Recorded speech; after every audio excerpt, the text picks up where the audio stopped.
अस्सलाम वालेकुम। मैं हूं doctor Saira Bano, program health hour के साथ आपकी खिदमत में हाजिर। कैसे हैं आप लोग? उम्मीद है खैरियत से होंगे। अल्हम्दुलिल्लाह मैं भी बिल्कुल ठीक ठाक। और एक और वेडनेसडे वाले दिन, बुध वाले दिन आपकी खिदमत में हाजिर।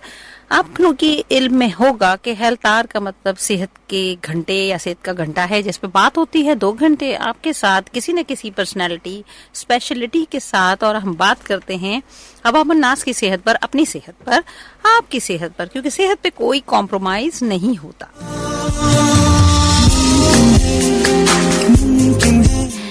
जी, और फेसबुक के लिसनर्स भी एक्टिव हो जाएं, क्योंकि हम हो रहे हैं नमूदार फेसबुक पर।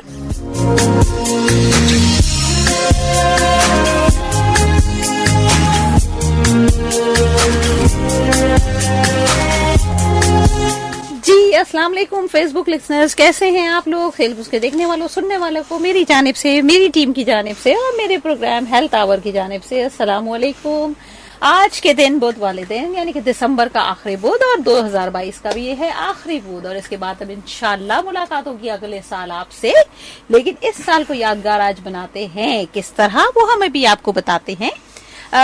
थोड़ी सी देर का हमारा ये स्लॉट होता है जिसमें हम आपको बताते हैं कि हम आज मौजूद हैं FM 88.6 पर आपके साथ। आपके सफर में आपका हम सफर, इसी तरह आपकी जिंदगी, आपकी सेहत के सफर में भी आपके हम सफर होते हैं।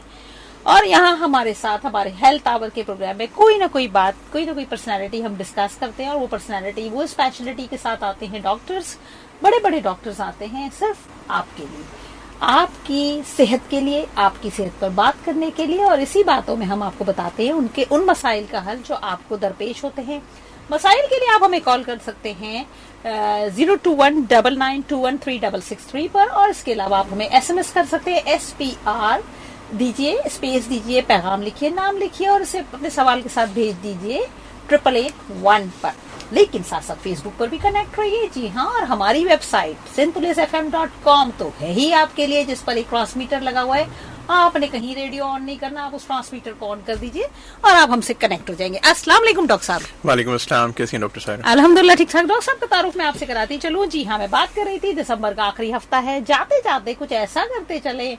वो कहते हैं ना कि कुछ ऐसा करके लोगों को बहुत याद रहो। तो जो आज हम करने जा रहे हैं वो है आपकी खूबसूरत स्माइल, यानी मुस्कुराहट। जी हाँ, मुस्कुराहट सदका जारिया है, सदका है। अगर आप किसी को मुस्कुरा कर देखते हैं तो सदका है, लेकिन मजाक उड़ाने वाला मुस्कुराना नहीं, अच्छा खुश दिली वाला मुस्कुराना। डॉक्टर साहब हैं doctor Saqib Minhas, dental surgeon, implant, cosmetics और पता नहीं क्या क्या वो करते हैं, मगर आपकी मुस्कुराहट को खूबसूरत बनाते हैं।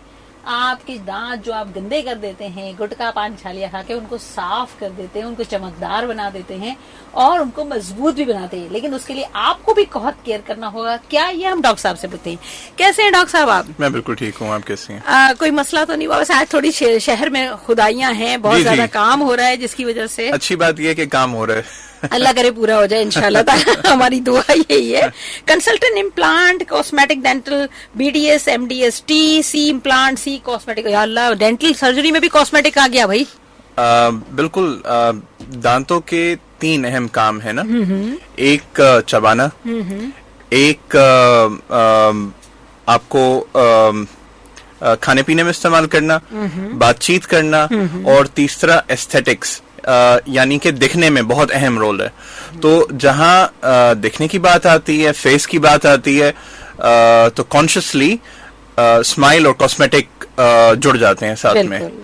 और अगर स्माइल अच्छी नहीं हो और चेहरा कितना ही शानदार, खूबसूरत या प्रेजेंटेबल क्यों नहीं हो, आपकी स्माइल अगर ठीक नहीं हो, अगर आपके दांत ठीक नहीं हो, तो ये ओवरऑल मुतासिर होती है।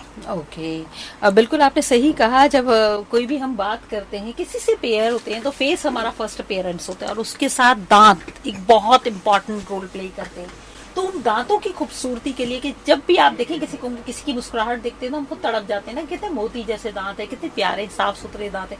लेकिन भाई उस दांत को साफ सुथरा रखने के लिए बचपन से बड़ी जद्दोजहद करनी पड़ती है, पहले अम्माओं को, फिर आपको खुद। ये हमें डॉक्टर साहब बताएंगे कि बचपन से कैसे ऐसे मैनेज करें कि दांतों की चमक, उसकी खूबसूरती बरकरार रहे। बहुत आपने सही डायरेक्शन में डॉक्टर सायरा बात को आप लेके गई हैं और आपने पॉइंट आउट किया है कि बचपन से और मैं ये समझता हूँ कि थोड़ा और पहले डेवलपमेंट के दौरान माओ की सेहत का ख्याल रखना और नौमौलूद बच्चे की सेहत का ख्याल रखना ये बहुत अहम है। हमारे यहाँ प्री बर्थ जल्दी बच्चे की पैदाइश होना और लो बर्थ वेट के साथ यानी कि वजन में कमी होना, अगर ये दोनों चीजें होंगी या इनमें से कोई भी एक चीज होगी तो उसके साथ हम ये समझ सकते हैं कि सही डेवलपमेंट नहीं हुई है और इसके साथ साथ बाद में भी जो दांत बच्चों के होंगे उनके अंदर प्रॉब्लम्स पैदा हो सकती हैं। सही, यहाँ हम लेंगे कॉल। अस्सलाम वालेकुम, कौन है हमारे साथ?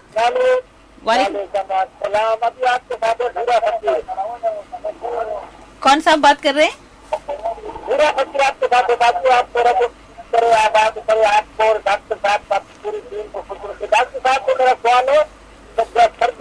क्या खाने चाहिए और कितने महीने बाद और 2 बड़ा ब्लड दे सकते हैं? अच्छा, ब्लड दे सकते हैं। देखिए, यहाँ मैं बताती चलूं कि डॉक्टर साहब दांतों के डॉक्टर हैं। दांतों से रिलेटेड अगर आपके मसाइल हैं, अगर आप कुछ पूछना चाहते हैं तो वो जरूर पूछें। ये दांतों वाले डॉक्टर हैं। ब्लड की ट्रांसफ्यूजन वाले अनकरीब आएंगे, उसको पूछिएगा।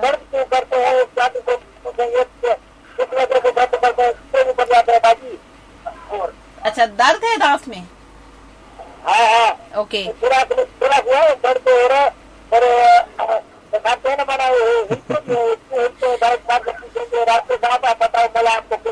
चले जी, आमीन। आपको भी बहुत खुश रखे। पूछते हैं डॉक्टर साहब से दर्द की दवा।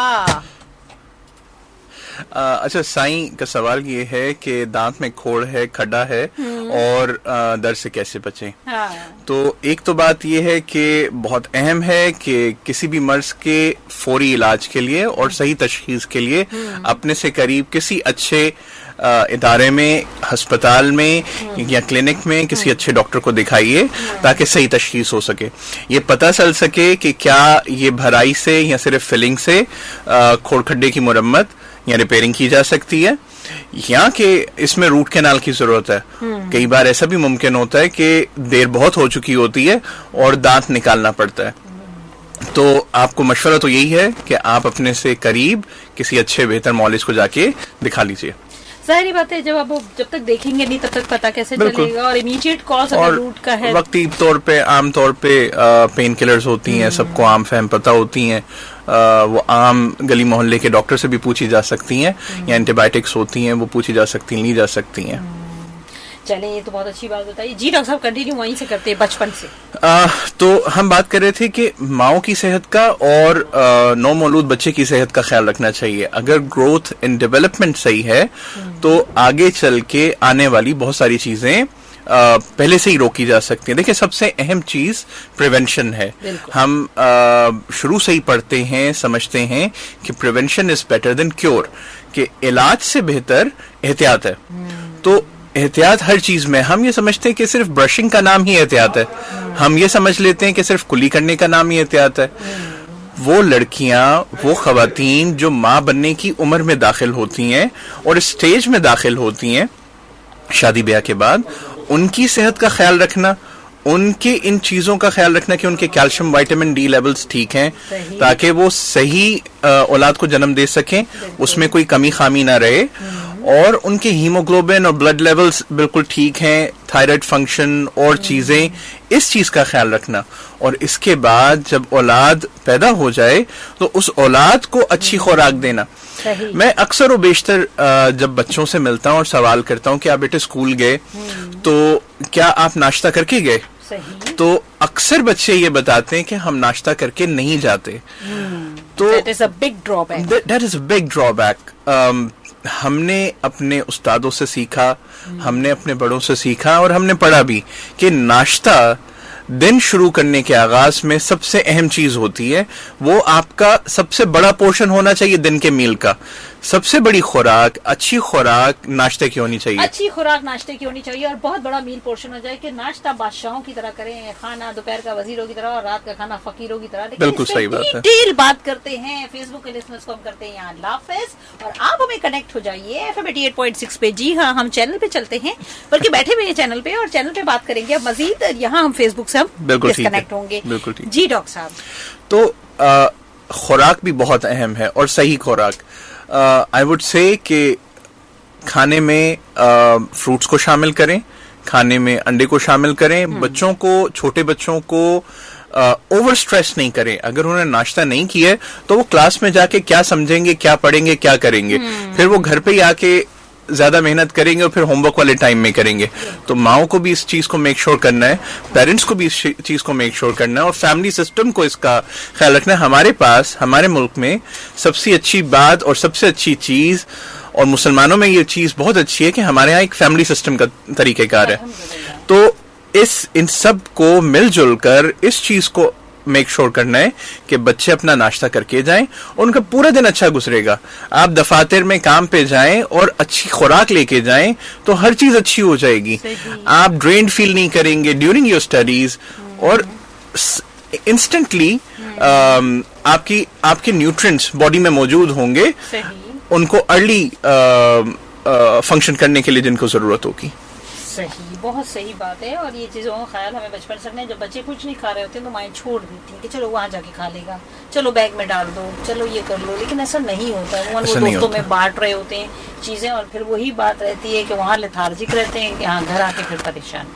आप सही कह रही हैं। हम बहुत ज्यादा ना फोन और टैबलेट्स और मोबाइल्स के आदी हो गए हैं। अब हम रात को जो है ना बिस्तर में तो चले जाते हैं 10-11 बजे, लेकिन सोते सोते 1 बज जाता है। जब जितना आप अपनी लाइफस्टाइल को कॉम्प्रोमाइज करेंगे उतना आप देर से स्टार्ट करेंगे। So you won't have time to arouse early. तो आप अर्ली उठेंगे तो चीजें सही हो जाएंगी। I wanted to stress on these 2 points very importantly कि इन पे सोचना और समझना चाहिए। हम बात नहीं करते हैं बहुत सारी चीजों को। और दांतों की सेहत के लिए खुराक बहुत अहम है, डेयरी प्रोडक्ट्स बहुत अहम है, रूटीन प्रैक्टिसेस जिसमें ब्रशिंग, दिन में 2 वक्त ब्रश करना, सुबह नाश्ते के बाद अच्छे से ब्रश करना, रात को सोने से पहले ब्रश करना, और जब भी ब्रश करें 2 से 3 मिनट ब्रश करें। कुछ भी खाएं पिएं दिन भर के दौरान तो अच्छे से कुली करें। और 1 से 1.5 महीने के अरसे में या बहुत ज्यादा 2 महीने के अरसे में अपना ब्रश तब्दील कर दें।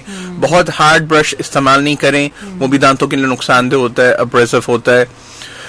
जहां भी हैं, दफ्तर में हैं, कॉलेज में हैं, स्कूल में भी हैं, कुछ भी खाएं पिए, मेक श्योर कि आपने अच्छे से कुली कर लिया। और देखिए हमारा दीन कितना अच्छा है। दीन में 5 वक्त नमाज का हुक्म है। आप हर वक्त नमाज के साथ वजू करेंगे और कुली करेंगे। So these are the things. बहुत जबरदस्त खूबसूरत दीन है हमारा। और ओरल हाइजीन का मैं कहती हूँ कि जितना ख्याल रखें, सारी बीमारियां मुंह के शुरू से ज्यादा जाती हैं। तो आपकी ओरल हाइजीन जितनी स्ट्रांग होगी, आप इतनी स्ट्रांग बिल्टअप के मालिक होंगे। अच्छा, हमारे प्रोग्राम के शुरू में हम चूंकि फेसबुक पे चले जाते हैं, इससे थोड़ा सा मैं अपनी तमीद कम कर देती हूँ और मैं चाहती हूँ कि डॉक्टर साहब को लोग सुने और देखें कि आज कौन पर्सनैलिटी बनते हैं। तो जिन लोगों की आज के दिन सालगिरह है उनको हम विश करते हैं, हैप्पी बर्थडे कहते हैं। जिनकी आज एनिवर्सरीज है उनको भी हम विश करते हैं। और जिनकी खुदा न खास्ता कोई डेथ एनिवर्सरी या आज के दिन कोई बिछड़ गया है तो हमारी दुआ है कि अल्लाह ताला उसे जवारी रहमत में जगा दे और उसका सदके हमारी भी मग़फ़िरत फरमाए। साथ ही साथ आज के दिन के हवाले से कहूँगी, कल हमने बहुत एक बड़ा सानहा हो चुका है 27 दिसंबर, जो कि बेनज़ीर भुट्टो की शहादत थी और हमारी बड़ी रोल मॉडल और ख़वातीन की एक लेजेंडरी पर्सनालिटी और विजनरी हमारी जो है सोशल, मतलब आपकी पॉलिटिकल लीडर रही, सोशली भी बड़ी एक्टिव रही। अल्लाह ताला उनको भी बहुत उनके दर्जात बुलंद करे। 15 साल किस तरह गुजर गए पता नहीं चला, लेकिन आज भी वो इतनी ही तरोताज़ा है उनकी यादें। तो अब दिसंबर है इख्तिताम की जानिब और नए साल पे हम दाखिल हो रहे हैं। तो नए साल के अपने गोल्स होते हैं, हम सोचते हैं कि हम ये करेंगे, हम ये करेंगे, हम ये करेंगे। तो उनमें अपने डेंटल चेकअप को जरूरी बनाएं। जहां आप अपनी स्ट्रांग ओरल हाइजीन रखेंगे, अपनी सेहत के कुछ गोल्स बना लें कि इन महीनों में, मुझे पता है ये चीजें बहुत महंगी हैं और आज के दौर में और भी महंगी लगती हैं जब बाकी चीजें बहुत महंगी हो जाती हैं। तो आप एक शेड्यूल बनाएं ताकि आप 3 महीने बाद, 6 महीने बाद, आपने अगर बच्चे हैं तो उनका मंथली कराएं ताकि बर्डन भी ना हो और सब के सब जो हैं इससे मुस्तफीद हो सके। तो ये एक मेरा मशवरा था, क्योंकि मैं चाहती हूँ कि हमारे मुल्क के जो नौजवान ज्यादातर जो मुंह खोलते हैं तो बहुत गुस्सा आता है। इवन यहाँ पर भी हमारे पास कुछ लोग हैं जो मैं उनसे बहुत नाराज रहती हूँ कि आप गुटखा पान छालिया लेते हैं, सारी पर्सनैलिटी डैमेज हो जाती है, मुंह खुला और गया बंदा। बिल्कुल ऐसे ही है। बल्कि मैं आपके तवस्सुस से एक बात और भी एक्नॉलेज, शायद हमारी पहले भी इस बात हुई हो, मैं तो ये रेजोल्यूशन पास कराने के चक्कर में हूँ कि ऐसे तो लड़के वाले लड़की को रिजेक्ट करते हैं, लेकिन जब लड़की वाले देखने जाएं और बंदा पान गुटखा छालिया खाता हो तो वहीं रिजेक्ट करते हैं। यकीन जानिए ये रिजेक्शन जो है ना, शायद इन लोगों को अकल देते, क्योंकि इनको नहीं पता कि आगे कितना खतरनाक हो जाता है। डॉक्टर साहब आप ये बताइए कि आप क्या बाय चॉइस डेंटिस्ट बने या बाय एक्सीडेंटली आप डेंटिस्ट्री में आ गए? अच्छा, आमतौर पे हमारे यहाँ ना करियर काउंसलिंग बिल्कुल भी नहीं है। हाँ, ये तो, और करियर अवेयरनेस नहीं है। तो जिस जमाने में आज से कोई 20-22 साल पहले जब मैं अपनी 9वीं 10वीं कर रहा था, मैट्रिक कर रहा था, तो उस वक्त हमें 2 ही चीजें पता थी, इंजीनियर बनना है या डॉक्टर बनना है। हमारे यहाँ इस बात का तो कहत है कि बिजनेस नाम की भी कोई चीज होती है, या और प्रोफेशंस भी मैटर करते हैं। So I started off trying to be a medical doctor, और किसी बायस वो हो नहीं पाया, और I got into dentistry, और डेंटिस्ट्री ने मुझे बहुत ज़्यादा प्लीज किया। उसकी वजह ये थी कि डेंटिस्ट्री के अंदर बहुत सारी चीज़ें मैटर करती हैं, और क्लिनिकल डेंटिस्ट्री के अंदर आपके हैंड की स्किल्स, अब मुझे हमेशा से कुछ ना कुछ साइंस का इंटरेस्ट था, कुछ ना कुछ हैंडीक्राफ्ट, आर्ट, पॉटरी वगैरह का भी इंटरेस्ट था। तो जो भी अवेलेबल मटेरियल्स होते थे उनके साथ मैं कुछ ना कुछ करता रहता था। And I used to study a lot, and I had this passion, और मेरे ये भी पैशन था कि मैं अच्छे से लोगों से बात करूं, कम्युनिकेट करूं, किसी की हेल्प करूं, मदद करूं, और उससे एक दिली खुशी का एहसास होता रहता है। जब मैं पढ़ता ही था तब भी मैं मुख्तलिफ एनजीओज के साथ, जैसे कि लायंस क्लब इंटरनेशनल के साथ मुंसलिक रहा, और उनके बहुत सारे कैंप्स और एक्टिविटीज में इन्वॉल्व रहता था।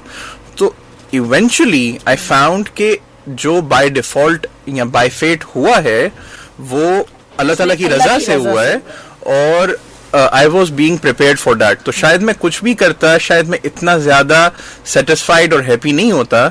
शायद बचपन में किसी जमाने में सोचता था कि मैं एस्ट्रोनॉट हूंगा, लेकिन अगर खुदा का करना ऐसा हो कि अगर आप खला में चले जाएं और किसी से बात करने को ना हो, और आप आप अकेले तन्हा हैं, तो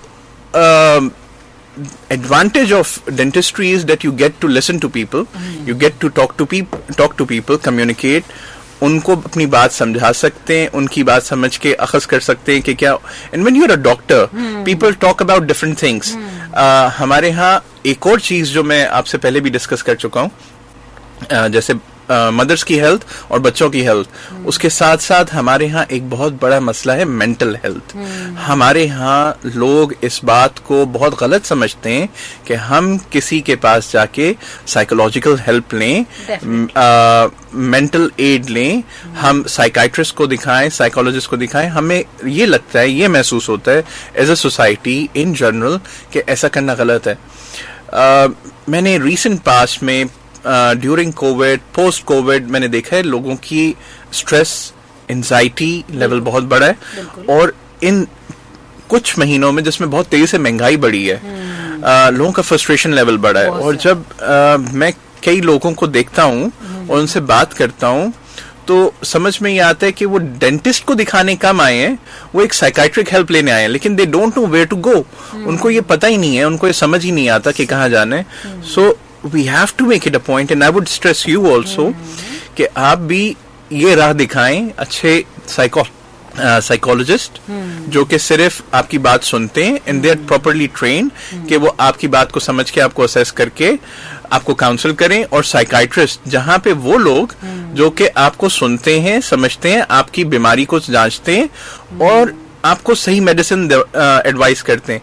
कई बार हमारी बॉडी के अंदर कुछ खास जरूरी केमिकल्स खुशी के नहीं पैदा हो रहे होते, कुछ खास जरूरी केमिकल्स ज्यादा गम पैदा करते हैं। तो ऐसी बहुत सादी दवाइयां देके इन चीजों को भी ऑल्टर कंट्रोल करके पॉजिटिविटी लाई जा सकती है। बिल्कुल सही कह रहे हैं डॉक्टर साहब, और इसीलिए मुझे याद आ रहा है कि लास्ट वीक मेरे पास एक साइकोलॉजिस्ट आई थी, प्रोफेसर डॉक्टर कुसिया कराची यूनिवर्सिटी से, और हमने बड़ा जबरदस्त सेशन किया और हमने बहुत इस चीज को लोगों को अवेयर किया कि आप जो है अपने मसाइल जो है साइकोलॉजिस्ट के पास जाएं, कि कोई पागलों के डॉक्टर नहीं होते। यहाँ हम बताएं साइकोलॉजी की जब आपने बात करी तो एक मेंटल स्ट्रेस हमारे पास और भी चल रहा है शहर में, वो है ट्रैफिक रहनुमा 1915 की इत्तला के मुताबिक इस वक्त शहीद मिल्लत रोड बलोच कॉलोनी ब्रिज पर ब्रिज ज्वाइंट का तामीराती काम जारी है, जिसकी वजह से वो ट्रैफिक जो इस वक्त शहीद मिल्लत और शारा फैसल से बरास्ता बलोच कॉलोनी ब्रिज मंजूर कॉलोनी सिटी स्कूल कयूमाबाद और कुरंगी की तरफ जा रही है, ऐसी ट्रैफिक को इस ट्रैक पर गुजरने में दुश्वारी का सामना करना पड़ रहा है, जिसकी वजह से मेंटल स्ट्रेस बढ़ रहा है और इसी सबब ट्रैफिक का दबाव बढ़ रहा है। इसलिए अवाम उन्नास से गुजारिश है कि जो इस वक्त बलोच कॉलोनी की जानिब से कयूमाबाद की तरफ सफर कर रहे हैं, सब्र तहम्मुल से सफर करें, आपको इजाफी वक्त दरकार होगा। इसके अलावा वो हजरात जो इस वक्त बलूच कॉलोनी से कयूमाबाद की तरफ सफर का इरादा रखते हैं, मुतबादिल रास्ता अख्तियार करें तो ज्यादा मुनासिब होगा, ताकि आपको आपके सफर में कोई दुश्वारी का सामना ना करना पड़े। वैसे ज्यादातर शहर के हिस्सों में तरक्याती काम हो रहा है, अल्लाह करे कि इंशाल्लाह जल्द से जल्द मुकम्मल होगा तो एक अच्छा वे आउट बनेगा, क्योंकि गाड़ियों का अपना अशर खराब होता है और ट्रैफिक में हमें टाइम भी बहुत लगता है। अभी स्कूल बंद है, जब स्कूल खोलेंगे तो और ज्यादा ये प्रेशर बढ़ेगा। तो बात वही आ गई कि एहतियात से और पेशेंसली तहम्मुल के साथ ड्राइव करें, और ये तहम्मुल लाने के लिए हमें साइकोलॉजिस्ट की जरूरत बहुत पड़ने लगी है, बहुत ज्यादा। जी डॉक्टर साहब, ये आपने बिल्कुल सही कहा कि डॉक्टर के पास आते किसी और के लिए हैं, बातें कुछ और होती हैं। यही बात है कि सही डायरेक्शन में लोग नहीं जा रहे थे, इसीलिए FM 88.6 का ये शो जो है आपको गाइड करता है कि आपको किस डायरेक्शन में जाना है। अच्छा डॉक्टर साहब, ये बताइए कि अभी बच्चों की हमने बात करी कि प्री बर्थ होते हैं, अंडरवेट होते हैं, उनके अपने मसाइल होते हैं। हम ज्यादातर ये देखते हैं कि मिल्क टीथ या दूध के दांत, कच्चे दांत जो बच्चों के पैदाइश के बाद निकलते हैं और फिर कुछ एज में आके 7-8 साल 9 साल की उम्र में वो फिर गिरना शुरू होते हैं, और उसके बाद परमानेंट टीथ आते हैं, यानी मुस्तकिल 32 दांत।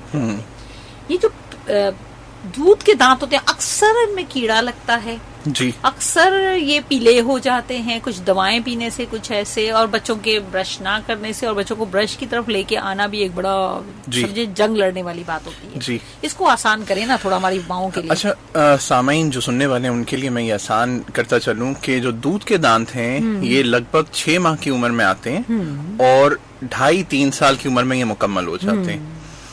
अच्छा, ये वो उम्र होती है जिसमें एक अंडरस्टैंडिंग है कि ब्रशिंग नहीं करनी, केयर नहीं करनी। हालांकि दुनिया में ये बात राइज है कि आप छोटे बच्चों के जिन आप कॉटन के गॉज लेके उनके टीथ क्लीन करें और डेली बेसिस पे ये काम करें। तो माशाल्लाह सिलिकॉन की छोटी-छोटी ट्यूब्स आ गई हैं जिनमें ब्रश से बने हुए होते हैं। ये उससे पहले अब जिन बच्चों के मुंह में 1-2 दांत हैं, क्योंकि दांत एक सीक्वेंस के तहत आते हैं, कोई 6 महीने पे आएगा, कोई 9 महीने पे आएगा, कोई 27 महीने पे आएगा, कोई 18 महीने पे आएगा। तो जिस वक्त दांत आना बिल्कुल शुरू हुए और सामने के 2-2 दांत ऊपर नीचे के बहुत क्यूट से लग रहे होते हैं छोटे बच्चों के, तो उनको अगर सिर्फ क्लीन करना है तो उसके लिए सिर्फ गॉज भी काफी है। And children are so tender, वो इतने छोटे होते हैं, इतने उनको जेंटली हैंडल करना पड़ता है कि उनको सिर्फ गॉज से क्लीन कर लें। जब दांत मुंह में बढ़ जाएं या पूरे मुंह में दांत आ जाएं 2.5-3 साल की उम्र पे या थोड़ा पहले भी, तो आप फिंगर ब्रश, जिसको सिलिकॉन के रबर के मार्केट में हमारी बहुत मशहूर कंपनी है जो कि रबर के हवाले से जानी पहचानी जाती है, उनके फिंगर ब्रश बहुत इजीली अवेलेबल हैं। फिर इम्पोर्टेड आते हैं, वो इस वक्त हर चीज की बाइस बहुत महंगे हो चुके हैं, तो वो फिंगर ब्रश के की मदद से ब्रश कर लें। और बच्चों में अगर ब्रशिंग करनी है तो पी साइज मटर के दाने के बराबर पेस्ट लगाएं। जो थोड़े बड़े बच्चे हैं, जो कि अभी तक 2, 3, 4, 5 साल के बच्चे, इनकी अमूमन स्पिट करने की, थूकने की, कुल्ली करने की हिस्स अच्छे तरीके से डेवलप नहीं होती।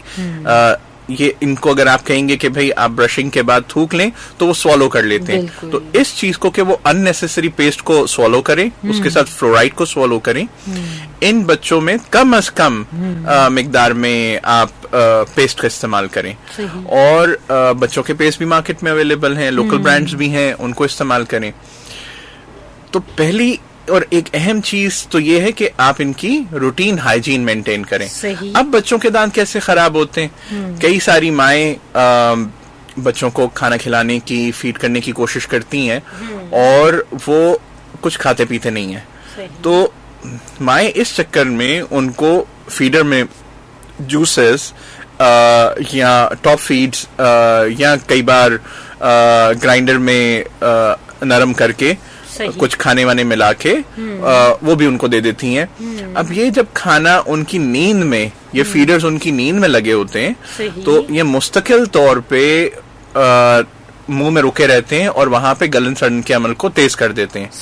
तो बॉटल कैरीज या मिल्क बॉटल कैरीज भी बहुत कॉमन है, और ये बच्चों के को नींद में रात में खास तौर पे दी जाने की सूरत में होती हैं, और इसमें टॉप फीड्स की वजह से होती हैं, जो बच्चों का दूध होता है, फॉर्मूला मिल्क होता है। जी। और जूसेस कई बार मदर्स देती हैं कि उनको ये लग रहा होता है कि उन्होंने कुछ खाया पिया नहीं है, बिल्कुल पेट तो भर जाता है लेकिन दांत शदीद तरीके से मुतासिर होते हैं और फिर परेशानी का बाइस रहते हैं। बिल्कुल, ये बड़ी इंपॉर्टेंट बात है कि बच्चों को हैंडल करना एक तो बड़ा मुश्किल होता है, और अगर आप हैंडल कर रहे हैं तो बिल्कुल किस तरह करना है, किस टेक्निक से करना है और कितना केयरफुल रहना है, ये जो है सबसे बड़ी इंपॉर्टेंट बात है। अच्छा डॉक्टर साहब, ये तो बच्चों के मिल्क टीथ से मुतालिक बात हो गई। इसके बाद जब दांत गिरना शुरू होते हैं, या अक्सर ऐसा होता है कि ओवरलैपिंग शुरू हो जाती है, दांत आ जाता है पहले, गिरता बाद में, या गिरता नहीं है तो गिरवाने जाना पड़ता है, ये क्यों होता है ऐसा? अब जितनी भी हमारी चीजें हैं ना वो रिफाइंड है, हम हर चीज बनी बनाई इस्तेमाल करते हैं। बच्चों को आप सेब बाकायदा चबा के खाने के लिए नहीं देते, उनको पीसेस में कर देते हैं, या उनको फ्रूट सैलेड बना देते हैं या फ्रूट चाट बना देते हैं। इसी तरीके से हम देखते हैं कि नेचुरली गन्ना जो है दांतों की मदद से छीला जाता था, उसको या गंडेरियां चबाई जाती थी। अब ये चीजें होना कम हो गई हैं, तो जब ये चीजें कम होंगी तो ये एक नेचुरल फिनोमेना है, एक तरीकेकार है कुदरती, जिसमें जब नीचे से दांत आ जाएगा तो ऊपर वाले दांत पे प्रेशर भी रहेगा कि वो ढीला होके निकल जाएगा, गिर जाएगा। लेकिन अब जब चीजें हैं ही ऐसी नरम और मुलायम और शाइस्ता, और माएँ ये कोशिश करिए कि मेरे बच्चे को कोई जहमत और ना करनी पड़े, तो और बड़ा जेंटल है, बड़ा डेलिकेट है, तो फिर जब हैंडलिंग ऐसी होगी तो फिर इस मसले में तो जाना पड़ेगा कि अगर वो बर वक्त नहीं निकलेगा, हालांकि वो लूज हो चुका होगा, आपको डेंटिस्ट के पास जाके, और डेंटिस्ट भी एक से पहले यही मशवरा देते हैं, जाए इसको कुछ दिन सेब खिलाइए, जाए इसको थोड़ी सी हार्ड चीजें वगैरह दें, और ये निकल आएगा। फिर भी ना निकले तो कम टू अस। देखिए कितनी सारी ऐसी बातें हैं जो हम बच्चों की तकलीफ समझते हुए छोड़ देते हैं, लेकिन ये तकलीफ बहुत जरूरी होती है कि दांत वो चीज है कि मेरा ख्याल है बर्थ के 6 महीने बाद जो निकलता है तो फिर वो बुढ़ापे तक आना जाना उसका जारी रहता है। ये सिर्फ रहने चाहिए। हाँ। अल्लाह ताला ने जिस्म की सबसे मजबूत शय का नाम दांत है, तो अल्लाह ताला ने जो दांत दिए हैं वो फॉर लाइफ दिए हैं। ये आप जब तक दुनिया में हैं, आपको ये सारे के सारे दांतों को संभाल के रखना है।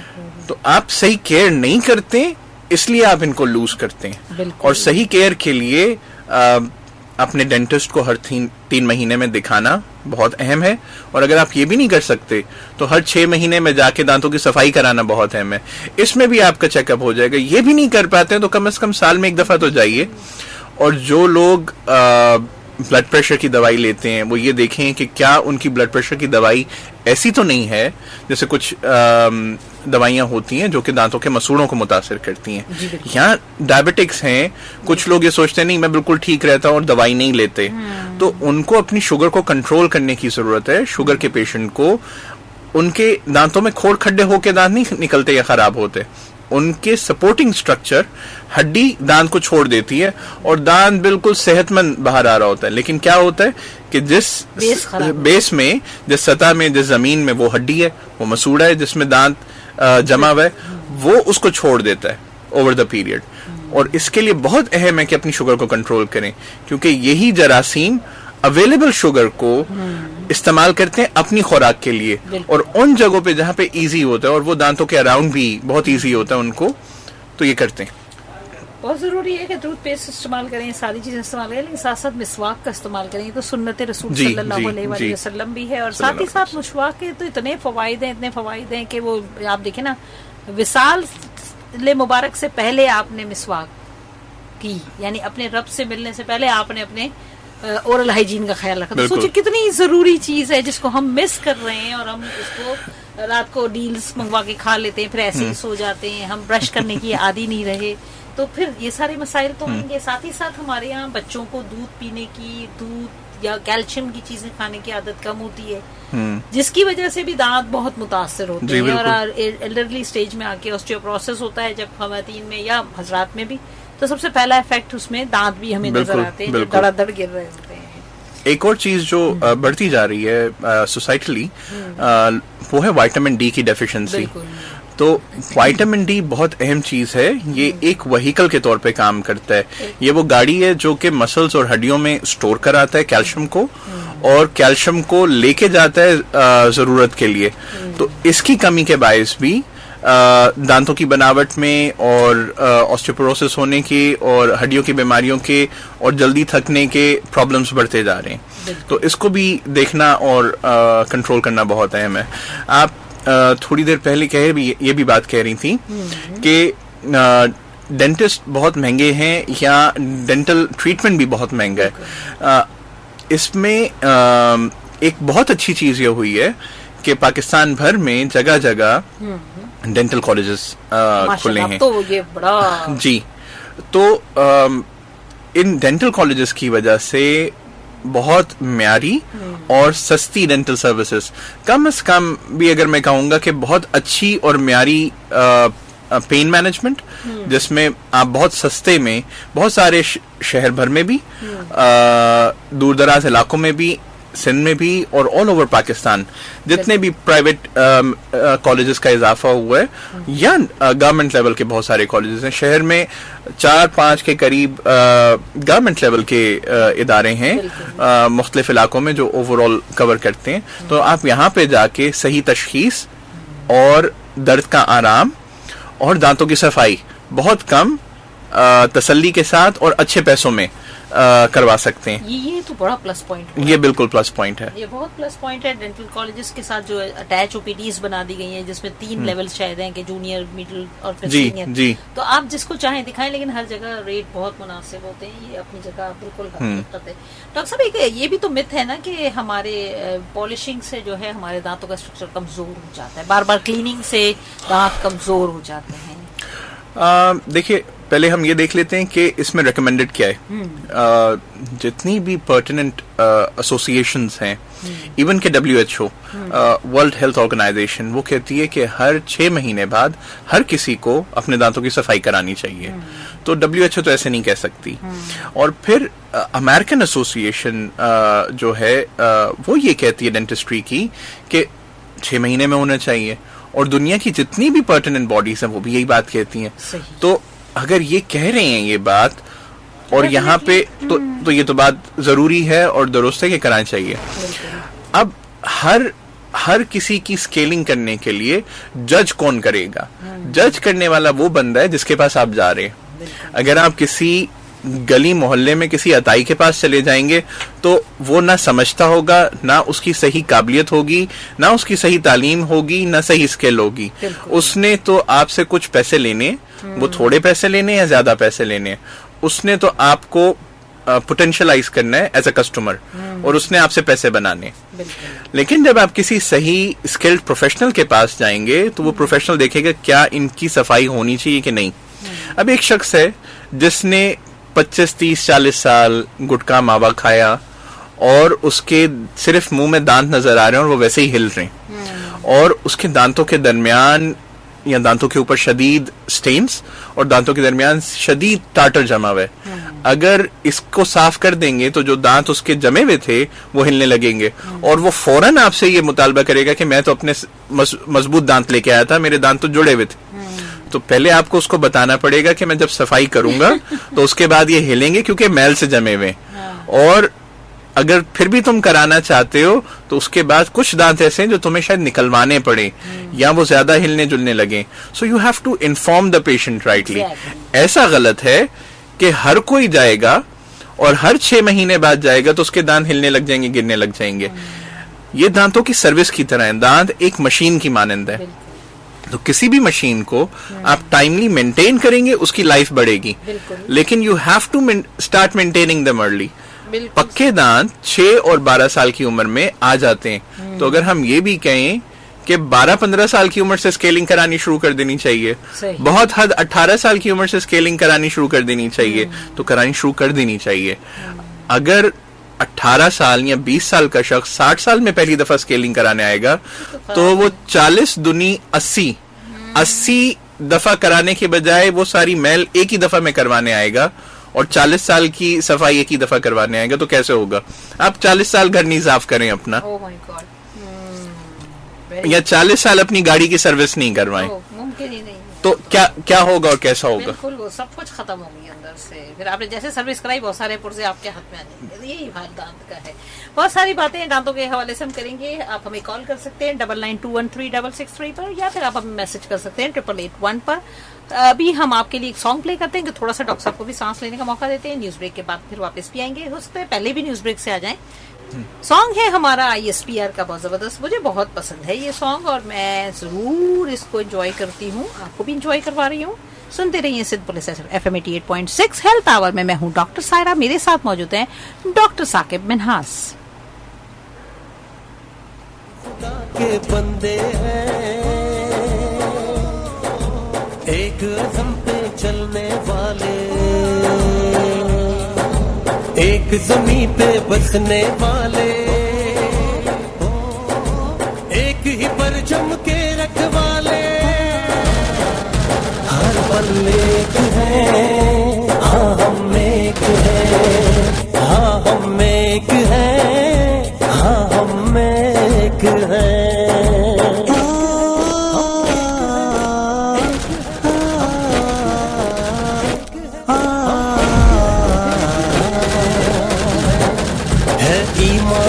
ईमान बहुत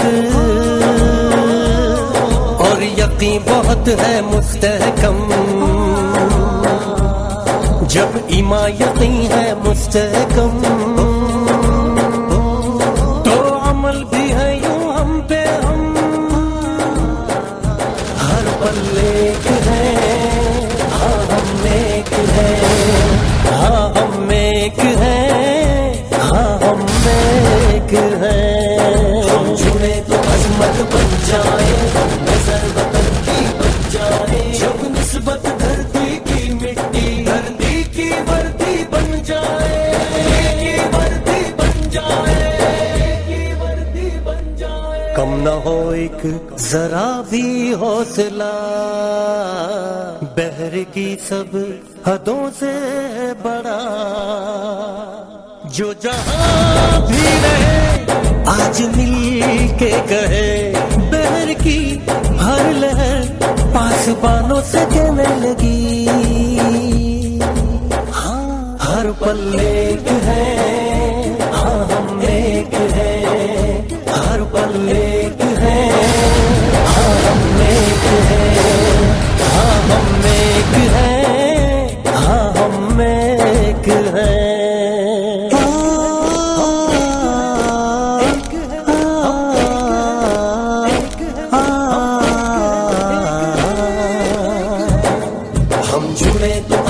बन जाए, नजर वतन की बन जाए, जब निस्बत धरती की मिट्टी, धरती की वर्दी बन जाए, की वर्दी बन जाए, की वर्दी बन जाए।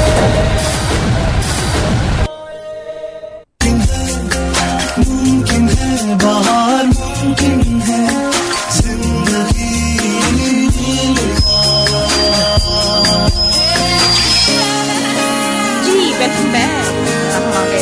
वेलकम बैक, हम आ गए वापस और ये है प्रोग्राम हेल्थ आवर। मैं हूं आपके साथ डॉक्टर सायरा।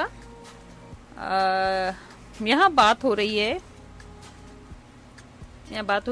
आपसे हेल्थ के सिलसिले में, और यहाँ हम बात कर रहे हैं दांतों के सिलसिले में। डॉक्टर साहब, एक बहुत बड़ा जो प्रॉब्लम है बच्चियों के साथ या बच्चों के साथ, वो टीनेजर्स में या 11-12 साल की उम्र में दांत अक्सर अपनी जगह से बाहर होते हैं, जिसके लिए ब्रेसेस वगैरह लगाए जाते हैं। उसकी सही एज क्या होती है? ब्रेसेस के लिए बुनियादी तौर पे सही उम्र तो 12 साल के बाद ही है, जब पक्के दांत मुकम्मल हो जाएं। 6 साल की उम्र में पक्के दांत आना शुरू होते हैं और 12-13 साल की उम्र में पक्के दांत मुकम्मल हो जाते हैं। बच्चियों में अमूमन 11-12 साल की उम्र में, और बच्चों में, लड़कों में 12-13 साल की उम्र में कंप्लीट हो जाते हैं। हम कहते हैं इंटरसेप्टिव ऑर्थोडोंटिक्स और करेक्टिव ऑर्थोडोंटिक्स। सही। इंटरसेप्टिव ऑर्थोडोंटिक्स का सही टाइम है 8 से 12 साल। इंटरसेप्टिव ऑर्थोडोंटिक्स का मतलब ये है कि जो खराबी जबड़े की बनावट में और दांतों की अरेंजमेंट में सही आ रही हो, उसको पहले तशखीस करके, बर वक्त तशखीस करके कम से कम किया जाए, मिनिमाइज किया जाए। सही। तो इंटरसेप्ट का मतलब ये है कि पहले देख लेना और उसको वहीं ठीक करने और रोकने की या कम से कम करने की कोशिश करना, ताकि बस बाद में मसला कम पेश आए और इलाज की मुद्दत कम हो जाए। लेकिन हमारे मुल्क में और हमारे यहाँ ये कम किया जाता है। एक, पेरेंट्स अमूमन देर कर जाते हैं सही आने में। सही। 2, पेरेंट्स को ये लॉन्ग टर्म लगता है, बार बार आना स्कूल से छुट्टी करा के या स्कूल के बाद, और उनकी डेली रूटीन को पढ़ने लिखने की डिस्टर्ब करने की मुतरातिब समझा जाता है। तो वो इससे बचते हैं कि इंटरसेप्टिव ऑर्थोडोंटिक्स ना की जाए।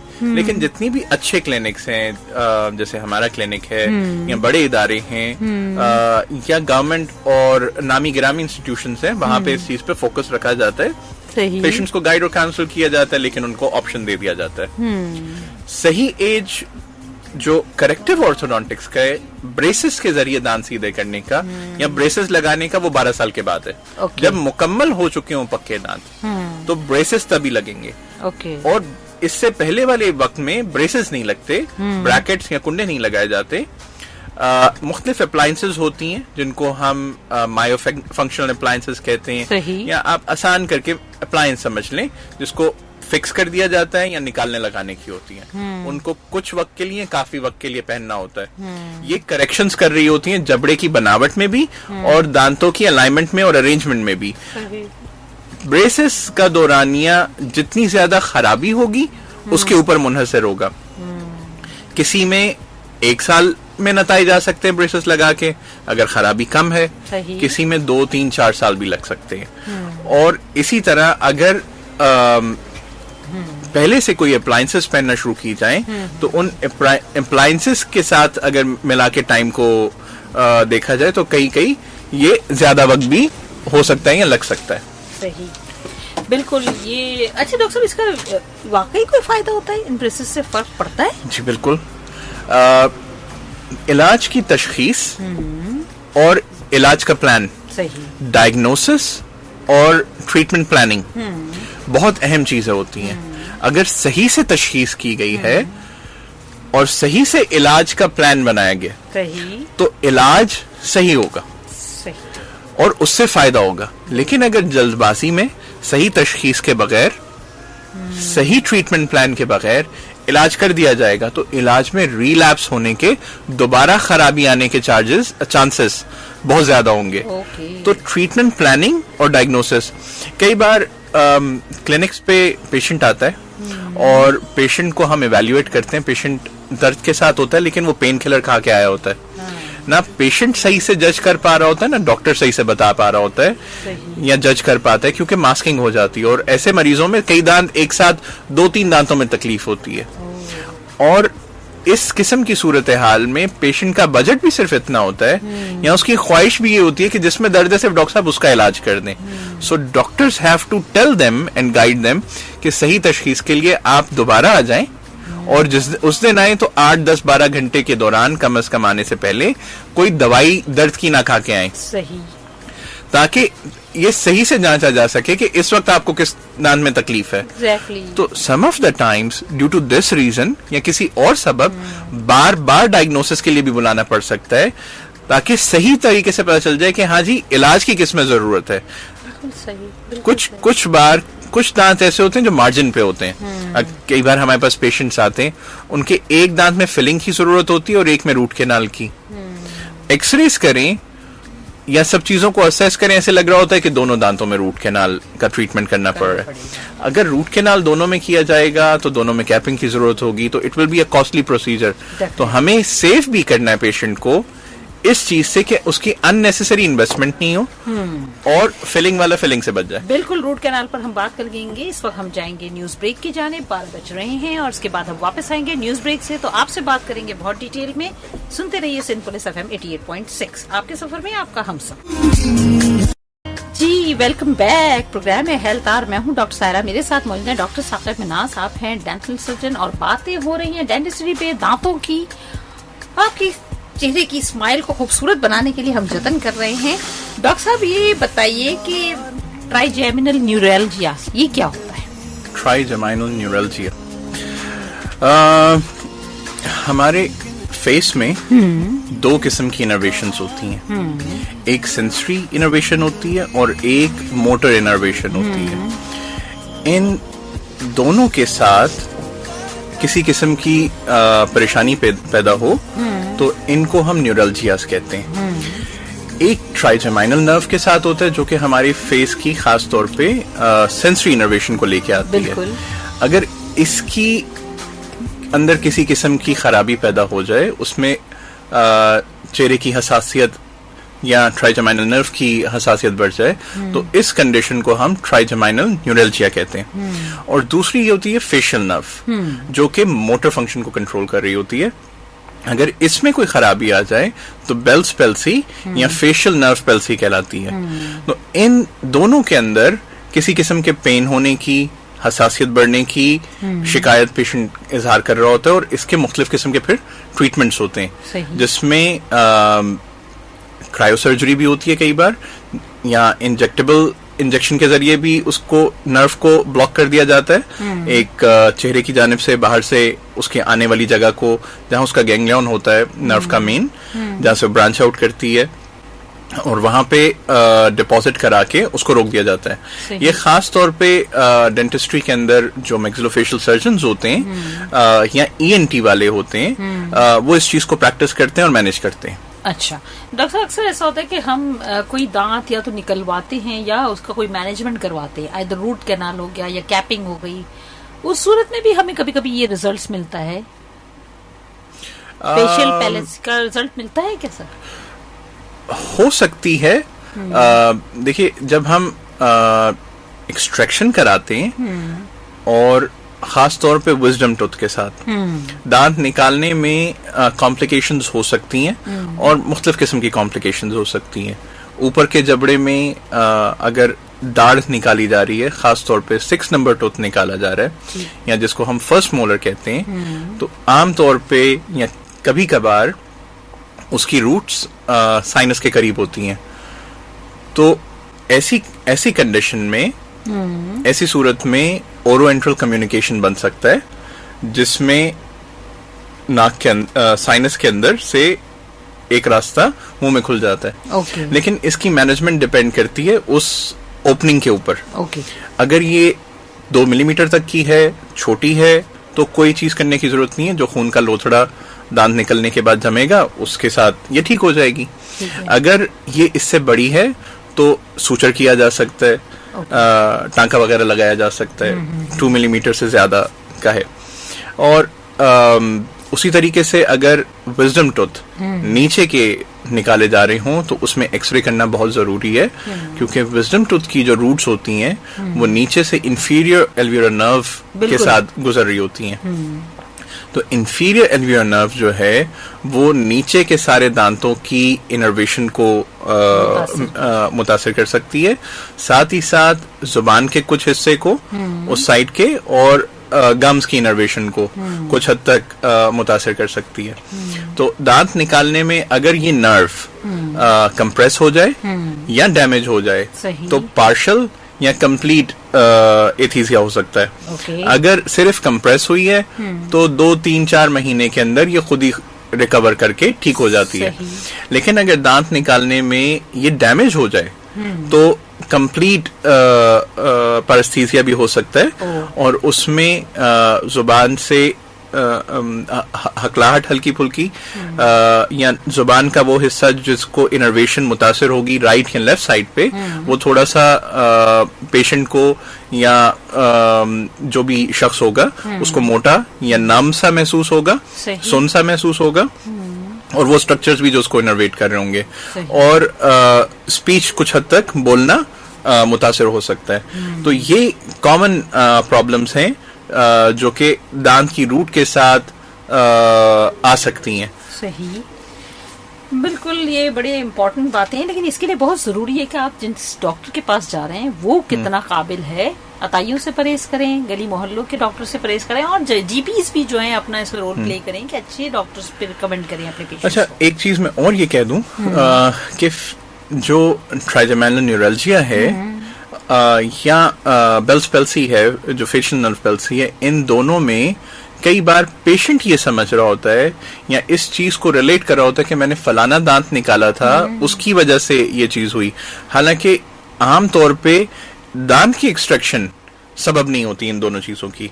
इसके कोई ना कोई और कुछ वजूहात जरूर होती हैं। हाइपरटेंशन के पेशेंट हैं, इसमें वायरल रीजंस हो सकते हैं, आपको कोई वायरल इन्फेक्शन हुआ उसकी वजह से हो सकते हैं। ठंडे मुल्कों में खास तौर पे एहतियात ना करना, जैसे अमेरिका में, कनाडा में बहुत सारे इलाके ऐसे हैं जहां पे -40 तक टेम्परेचर होता है, तो एहतियात ना करना कि आपने बहुत नहा लिया और केयर नहीं की और फौरन गर्म अपने आप को नहीं किया, तो ऐसी सिचुएशंस में भी कॉमनली हो सकता है।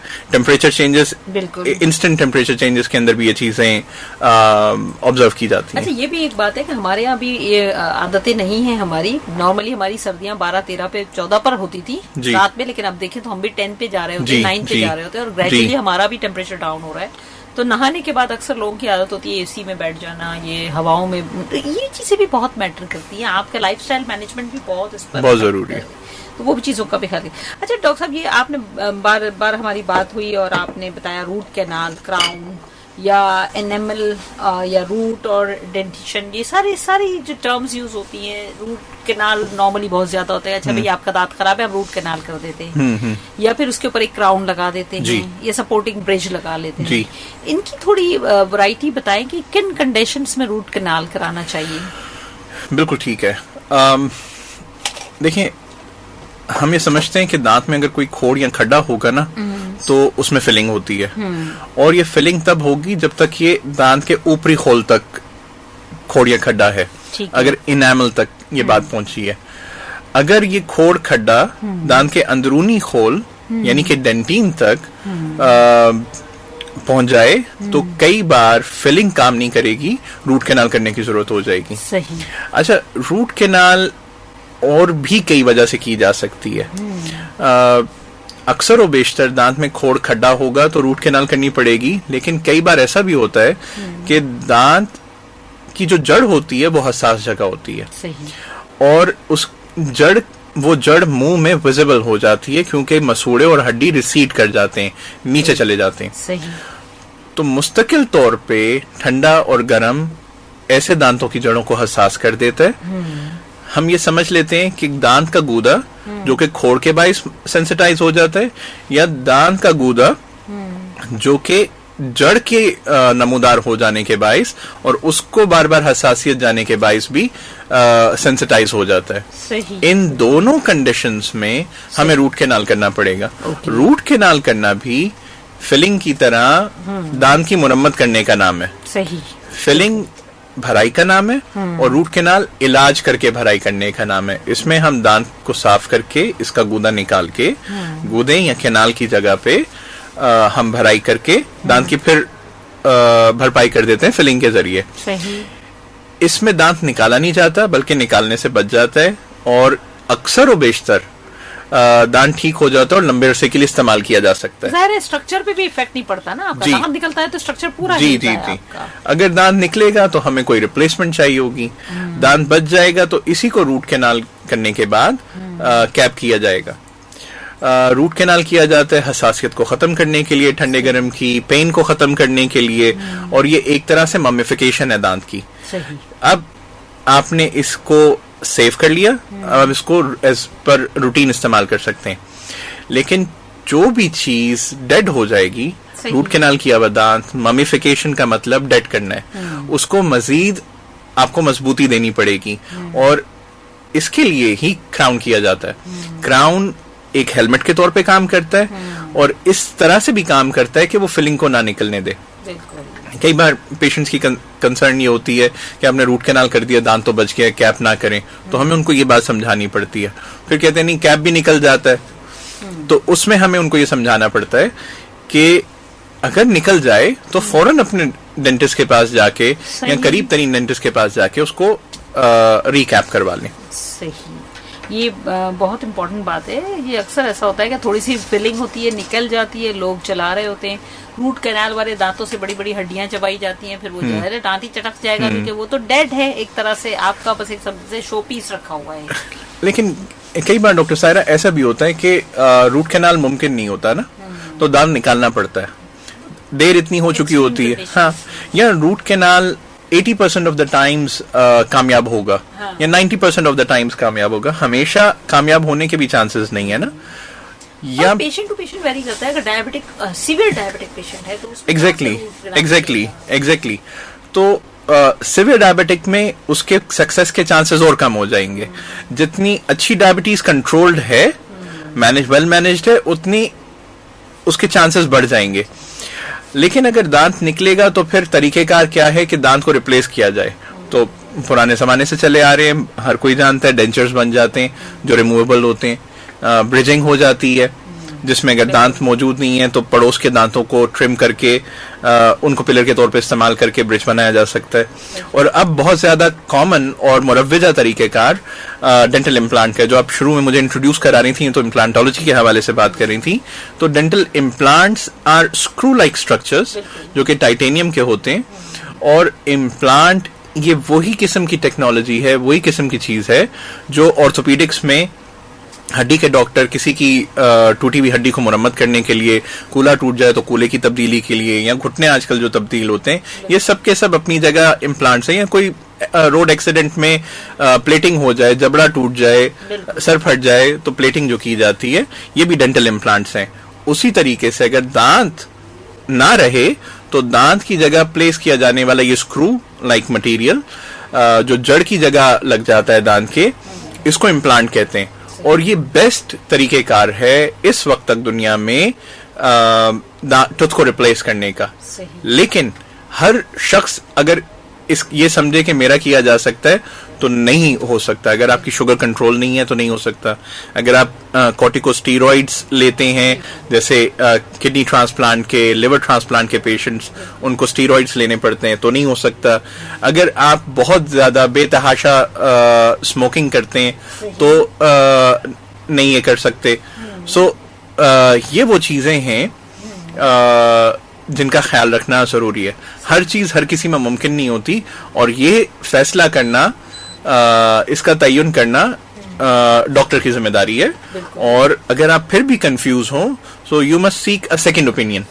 सेकंड ओपिनियन की बहुत अहमियत होती है। बिल्कुल, इतने बड़े प्रोसीजर में जाने से पहले हमेशा सेकंड ओपिनियन लेना चाहिए। बल्कि मैं तो कहती हूँ कि मामूली सा भी अगर आपका प्रोसीजर है कोई भी मुंह का, और स्पेशली दांतों का, या किसी भी किस्म की कोई माइनर सी भी सर्जरी, तो एटलीस्ट आप 2 डॉक्टर से जरूर। बिल्कुल, कभी कभी 2 अलग अलग राय आ रही होती है तो फिर आप किसी और थर्ड के पास जाना चाहिए। लेकिन कम से कम आप ऐसा एक अगर सेकंड ओपिनियन आपके पास आ जाता है या कोई डॉक्टर उसको सेकंड कर देता है तो आपके लिए कितना आसान हो जाता है कि ये काम करें। अच्छा, थोड़ा सा हम फिर इस चीज पर फोकस करें कि वही बात, इस वक्त मेंटल डिप्रेशन थोड़ा ज्यादा होता है, रश वाला ट्रैफिक चल रहा है, और ट्रैफिक रहनुमा 1915 की इत्तला के मुताबिक इस वक्त शहीद मिल्लत रोड बलूच कॉलोनी पर ब्रिज ज्वाइंटर की तामीराती काम जारी है, जिसकी वजह से वो ट्रैफिक जो इस वक्त शहीद मिल्लत और शारे फैसल से बरास्ता बलोच कॉलोनी, ब्रिज मंजूर कॉलोनी, सिटी स्कूल, कयूमाबाद या कुरंगी की तरफ जारी है, इसी ट्रैफिक को इस ट्रैक पर गुजरने से दुश्वारी का सामना करना पड़ रहा है। इसी सबब ट्रैफिक का दबाव बढ़ रहा है। इसलिए अवामन्ना से गुजारिश है कि जो इस वक्त बलोच कॉलोनी की जानिब से कयूमाबाद सफर कर रहे हैं, सब्र तहम्मुल से सफर करें। आपको इजाफी वक्त दरकार होगा। इसके अलावा वो हजरात जो इस वक्त बलोच कॉलोनी से कयूमाबाद की तरफ सफर करने का इरादा रखते हैं, मुतबादिल रास्ता इख्तियार करें ताकि आपको आपके सफर में किसी किस्म की दुश्वारी का सामना ना हो। दीगर अपडेट्स के लिए सुनते रहे सिंपल FM 88.6। और अपडेट के साथ साथ ये है हमारा हेल्थ आवर में हम बात करते हैं हेल्थ पर। और आज हमारे साथ मौजूद हैं डॉक्टर साकिब मिनाज। आपने डेंचर की और इम्प्लांट की बात की, जो कि मेरा अगला टॉपिक ही यही था। डॉक्टर साहब, इम्प्लांट के ज्यादातर तो यही होता है कि एक एज में आने के बाद सारे दांत मुस्तकिल गिरना शुरू होते हैं या प्रॉब्लम करते हैं, तो फिर हम इम्प्लांट की तरफ जाते हैं जी। तो ऐसी सूरत में ज्यादातर हमें ये होता है कि खवातीन जो हैं आपकी उनके लिए ज्यादा इम्प्लांट में मसला यूं होता है कि अमूमन मेनोपॉजल एज से जो है आपको शिकायत शुरू हो जाती है ऑस्टियोपोरोसिस की। तो उस सूरत में फिर ये इम्प्लांट कितने सक्सेस, जब ऑस्टियोपोरोसिस सीवियर या ऑस्टियोपेनिया ऑस्टियोपोरोसिस के पेशेंट्स हो, उनमें इम्प्लांट कितना सक्सेसफुल है? देखिए, बोन क्वालिटी बहुत अहम चीज है और विटामिन डी, कैल्शियम लेवल्स को असेस करना बहुत अहम है। ऑस्टियोपोरोसिस में अवॉइड करना चाहिए इम्प्लांट। उसके लिए बिसफॉस्फोनेट के इंजेक्शंस लगते हैं, उसको पहले रिवर्सल कराया जाए और उसका एक टाइम होता है। अगर ऑस्टियोपोरोसिस डिटरमिन हुआ है तो उसको ठीक करने के लिए, रिवर्स करने के लिए पहले टेस्ट कराया जाए विटामिन डी और कैल्शियम लेवल्स, और अगर फिर भी जरूरत हो तो बोन स्कैन्स कराया जाए और इसके बाद आगे बढ़ाई जाए बात को, अनलेस बिसफॉस्फोनेट के इंजेक्शन करने हो। ठीक है, ये सारा काम एक सही प्रॉपर मालिज करता है, ये डेंटिस्ट का काम नहीं है, लेकिन डेंटिस्ट उन स्टडीज को देख के, उन रिपोर्ट्स को देख के आपको आगे फॉरवर्ड कर देगा। उसी तरीके से हम बोन क्वालिटी की बात कर रहे थे फीमेल्स के लिए। इससे पहले आप बात करी थी एज, जो मुनासिब एज है इम्प्लांट करने की वो 20-22 साल की उम्र है, कम से कम इससे पहले नहीं करना चाहिए। अच्छा, जरूरी नहीं है। ओल्ड एज में प्रॉब्लम क्या होता है कि बहुत ज्यादा दांत या पूरे जबड़े के दांत निकल चुके होते हैं या किसी एक जबड़े के दांत निकल चुके होते हैं सारे के सारे, तो पेशेंट को एक फिक्स दांत का रिप्लेसमेंट चाहिए होता है, जिसमें हमें 4-5-6 इम्प्लांट लगा के ही कम से कम उसको फिक्स ब्रिज या डेंचर्स इम्प्लांट सपोर्टेड देने पड़ते हैं। लेकिन वो लोग क्या करें जो 20s में हैं, 30s में हैं, 40s में हैं और उनका 1-2-4 दांत इस वक्त में ही निकल गए। अक्सर मोस्ट कॉमनली फर्स्ट मोलर्स ऐसे दांत होते हैं जो 6 साल की उम्र में आते हैं और वालिदैन इनको दूध का दांत समझते हैं, और ये सबसे ज्यादा मुतासर होने वाले, कीड़ा लगने वाले और निकलने वाले दांत होते हैं सभी में। तो फर्स्ट मोलर्स की जगह अगर किसी को इम्प्लांट की 20-25 साल की उम्र में जरूरत है तो हम क्या करेंगे, हमें करना पड़ेगा। So we should know the age. 18 साल में, 17 साल में, 15 साल में इम्प्लांट नहीं कराइए, क्योंकि आपकी बॉडी की ग्रोथ नहीं रुकी होती।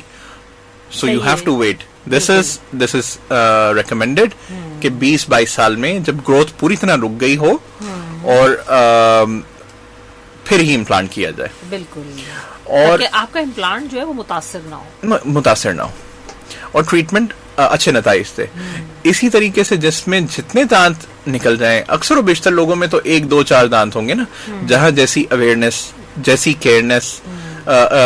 केयर होगी, वैसे उनके जो हैं 1 या 2 दांत निकलेंगे। हमें तो कोशिश इसी बात पे करनी है, सारी की सारी गुफ्तगू इसी बात पे कि हम प्रिवेंट करें। लेकिन जो हमारी बात सुनने से पहले जिनकी खराबी आ चुकी है, उनके लिए भी उनको हल तो पता हो ना। ये बात भी है, और इसके साथ साथ ये भी तो है ना डॉक्टर साहब के अक्सर एक्सीडेंटल केसेस में ऐसा हो जाता है कि भाई चोट ऐसी लगी कि फ्रंट के दांत टूटे, बैक से, साइड से, मोलर्स, प्री मोलर्स में से कुछ टूट गए, जबड़े को हिट कर गई। रोड एक्सीडेंट, स्पेशली जो लोग हेलमेट नहीं पहनते, इस चैनल के तवज्जो से हम बार बार ये रिकमेंड करते हैं कि खुदारा हेलमेट पहनिए, ज्यादा महंगा नहीं है। अगर हो सके तो सारे लोग जो बाइक पे बैठते हैं वो हेलमेट पहने, कम से कम आपकी फेशियल डैमेजेस से आप बच सकते हैं। तो उनके लिए फिर ये एज जैसे है 30-35 साल का है, और ज़ाहिर वैसे सारे दांत सही हैं, लेकिन इस वजह से सारे दांत टूटे हैं। जी। तो रोड ट्रैफिक एक्सीडेंट में ये बड़ा कॉमन है कि अभी कुछ ही दिन पहले की बात है, मैं सड़क पे जा रहा था और एक उधेड़ उम्र का आदमी, लगभग 40 साल का होगा, वो हमसे कुछ आगे सड़क के बीच में गाड़ी चलाते हुए, मोटरसाइकिल चलाते हुए जा रहे थे। सर पे उन्होंने सिर्फ टोपी पहनी हुई थी नमाज की। अचानक से ना किसी गाड़ी ने उसको हिट किया, ना कुछ हुआ, और अचानक से वो रोड के बीच में गिर गया और अपने सर पे जाके गिरा है वो।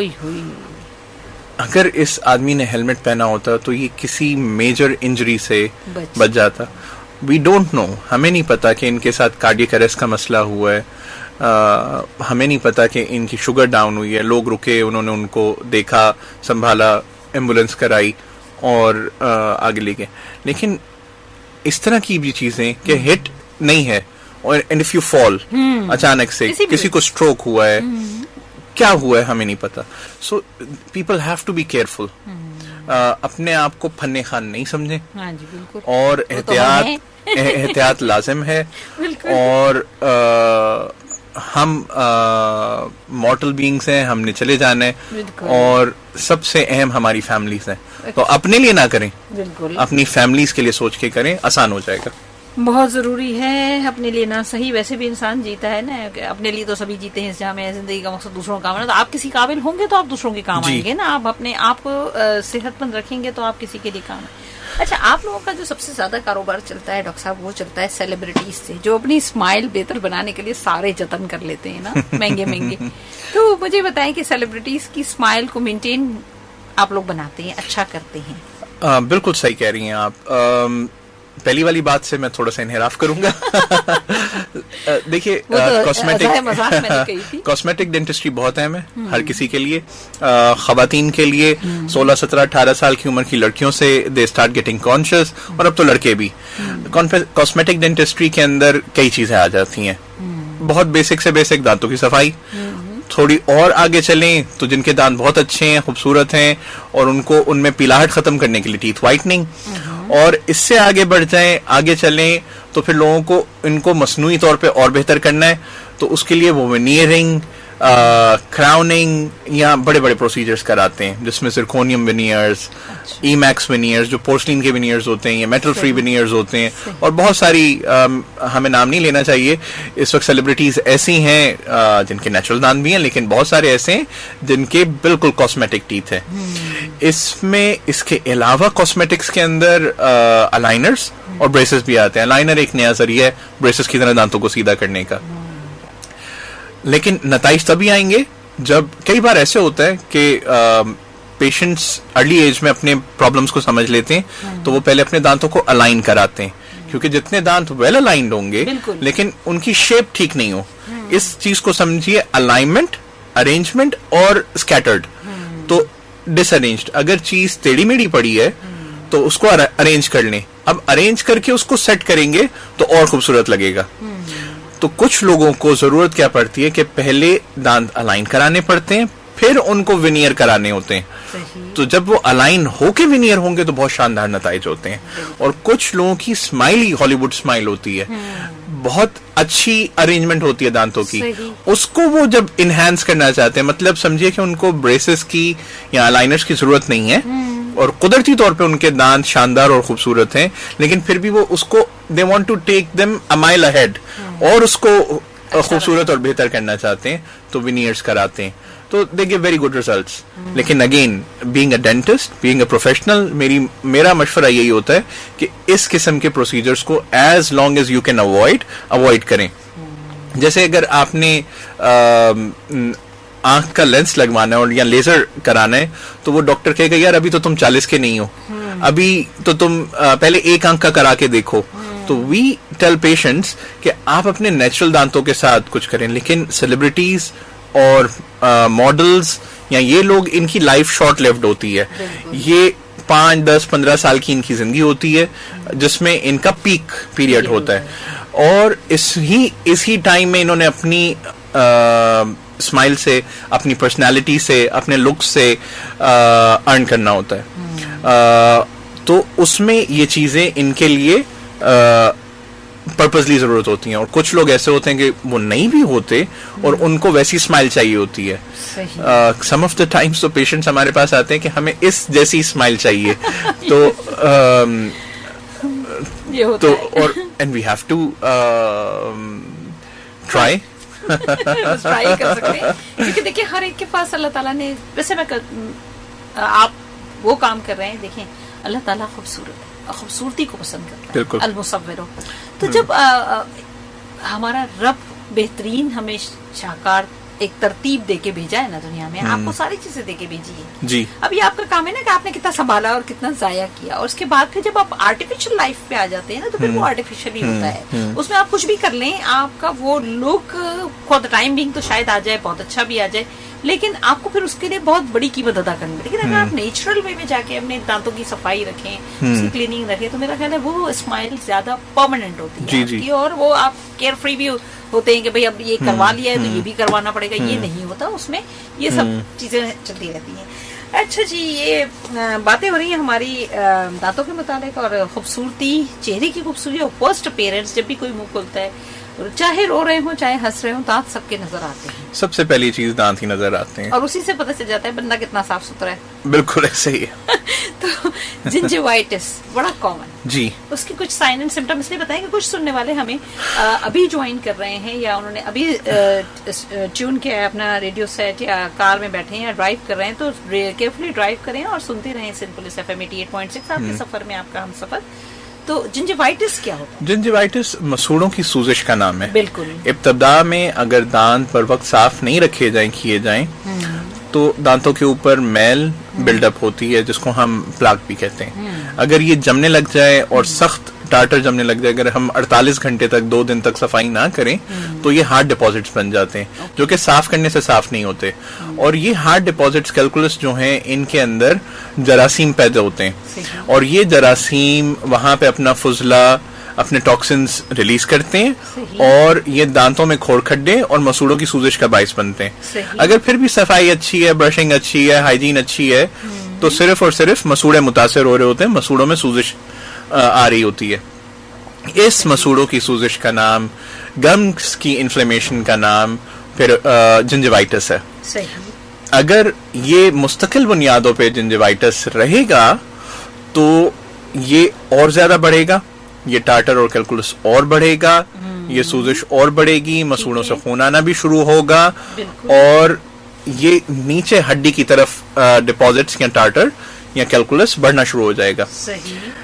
और ये एक और बड़े मसले में पेरियोडोंटाइटिस में कन्वर्ट होना शुरू हो जाएगा। सही। तो इन सारी चीजों को प्रिवेंट करने के लिए अच्छी सफाई, हाइजीन का अच्छा मेंटेन करना, और बरवक्त और मुस्तकिल तौर पे हर 6 महीने साल में सफाई कराना बहुत अहम है। जिंजिवाइटिस जो है बच्चों में भी हो सकता है, और इसमें फिजियोलॉजिकल भी है, जिससे मतलब ये है कि बच्चों में दांत आने जाने के साथ भी ये मौजूद होता है, जो कि कुदरती है। फिर जिंजिवाइटिस प्रेगनेंसी रिलेटेड भी होता है, कि प्रेगनेंसी में भी मसूड़े हार्मोनल चेंजेस की बाइस सूज जाते हैं। तो इस वक्त में भी दांतों की सफाई कराना बहुत अहम है, क्योंकि जब मसूड़े सूजे होंगे तो ये ज्यादा आसान कर देंगे ग़िज़ा का मसूड़े के दरमियान रुकने और फंसने का, और ये सबब बनेंगे मसूड़ों से खून रिसने का और टाटर के बिल्डअप होने का। और दूसरी जानिब ये मसूड़ों की खराबी के साथ साथ दांतों में खोड़ खड्डे के प्रोसेस को भी बढ़ाने का सबब बन सकते हैं। और पेरियोडोंटाइटिस के अंदर अगर ये तब्दील हो जाए, जिसमें हड्डी भी मुतासिर हो जाती है, तो दांत बगैर खोड़ खड्डे के निकलना और गिरना भी शुरू हो जाएंगे। तो जैसे आप मुझसे पहले भी पूछ रही थी कि क्या ये क्लीनिंग कराने से जो दांत गिर जाते हैं, हिलने लगते हैं, ये सब तब होता है जब ये हुआ होता है और डेंटिस्ट सफाई करता है, तो ये नजर आने लग जाता होता है, बस डॉक्टर के ऊपर गिरता है। जी जी जी जी। होता ये है कि ऐसा भी होता है। ऐसा होता है कि वो सब कुछ आप तैयारी करके जाते हैं अपने पास से, और फिर वो हमारे पास सारा डॉक्टर के ऊपर गिरता है। अच्छा डॉक्टर साहब, फ्लोराइड के रिलेटेड बड़े इश्यूज और चीजें सामने आती हैं। ये टूथपेस्ट ना लें, ज्यादा फ्लोराइड जहर है, ज्यादा फ्लोराइड नुकसान करता है। कुछ ऐसे टूथपेस्ट भी हैं जिनमें फ्लोराइड लिखा होता है लेकिन नाम को नहीं होता। कुछ ऐसे होते हैं जिनमें एक्स्ट्रा ऑर्डिनरी होता है। हर चीज की ज्यादती मुतासर करती है। दूसरी बात ये कि हर 3 महीने बाद क्या टूथपेस्ट चेंज करना चाहिए, ये एक सवाल आया है मेरे पास। देखिए, सारे के सारे टूथपेस्ट आमतौर पे साबुन है, हम उनको इस्तेमाल करते हैं खासतौर पे सोपिंग एक्शन के लिए। ठीक है। तो पहले तो ये समझ लीजिए कि सब टूथपेस्ट यहाँ आके बराबर हो जाते हैं कि वो साबुन है। मैं बड़ा स्ट्रिक्टली अपने पेशेंट्स को ये कहता हूँ कि मेडिकेटेड टूथपेस्ट को अपनी जिंदगी का हिस्सा नहीं बनाएं, मेडिकेटेड माउथ वॉशेस को अपनी जिंदगी का हिस्सा नहीं बनाएं, और किसी भी किस्म की मेडिकेशन को अपनी जिंदगी का हिस्सा नहीं बनाए। ये बहुत सारी चीजों को मास्क कर देते हैं। बहुत ज्यादा सेंसिटिविटी का टूथपेस्ट या किसी और किस्म का टूथपेस्ट जिसमें सोडा वगैरह शामिल हो, या व्हाइटनिंग का टूथपेस्ट, ये मास्क करना शुरू कर दे चीजों। 30 मिनट में बस सेंसिटिविटी खत्म, बर्फ खाएं फिर आप। हाँ, ये एक जगह सही है, एक जगह ये ओवर मार्केटिंग है। कंपनी एतराज न करें, हमने भी कुछ इस तरह के काम किए तो इट्स वेरी नेसेसरी कि उसको बड़े एहतियात के साथ मैसेज को डिलीवर किया जाए और जिम्मेदारी के साथ डिलीवर किया जाए। उस सूरत में हो सकता है जो इमीडिएटली बहुत पेन जी तो उसमें तो आप कवर कर सकते हैं, पर उसको लाइफ टाइम इस्तेमाल करके देखिए, हम में से अक्सर लोग जो कि सुन भी रहे होंगे, वो कहीं ना कहीं जॉब्स करते हैं, उनकी फैमिली लाइफ्स होती हैं और वो उन सब चीजों के अंदर बिजी होते हैं। अचानक से दर्द हो जाए, किसी के घर में कोई शादी ब्याह का इवेंट है, आजकल शादियों का सीजन चल रहा है, उनको वक्त नहीं मिल पा रहा बाजार से, तकरीबात से, और उनकी तकलीफ है और डॉक्टर के पास जाने का टाइम नहीं है। डॉक्टर्स उस टाइम पे होते हैं जिस टाइम पे तकरीब बिल्कुल शाम में।